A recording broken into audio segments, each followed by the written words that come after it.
તો તમે મને મેલડીને યાદ કરો કે હે માં, હે ખુખાર મેલડી, મારી લાજ રાખજે. તો કદાચ તમે એક પ્રાર્થના કરતા તો તરત મારા કોણ ઊંચા થઈ જાય કે મારા ભાવિકે મને મેલડીને યાદ કરી. એટલે તરત એની પેઢીમાં કદાચ નજર મારું, એના કર્મોનો ચોપડો, હિસાબનો ચોપડો જોવું ને, એટલે અઢળક ગુનાના અઢળક પાપ પડ્યા હોય. એટલે હું માતા જોઉં કે આનું દુઃખ મટાડું તો ચમનું મટાડું, અને હજારો ગુના છે, હજારો ખોટા કર્મ છે, તો ચમના હું કુખાર મેલડી દુઃખ મટાડું.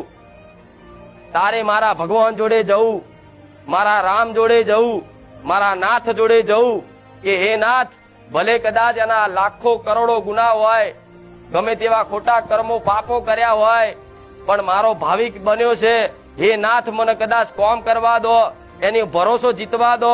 એક વખત કદાચ મારો બની જશે ને જગતમાં, કદાચ એના બધા પાપ હું ધોવડાઈ દઈશું. મેલડી માતા, મારા મેલડી ના રામ. તો મારો ભગવાન હુકમ કરે કે જા જા, કદાચ તારા ભાવિકે તને યાદ કરી છે, તારા ભક્તે યાદ કરી છે, ભલે એના ગમે તેવા ખોટા કર્મો રહ્યા, ગમે તેવા પાપ રહ્યા, ગમે તેવા દેવ દુઃખ નડવા વાળા દેવ હોય, પણ જા, તારા માટે દરવાજા ખોલી દઉં છું. અને કદાચ એ કોઈ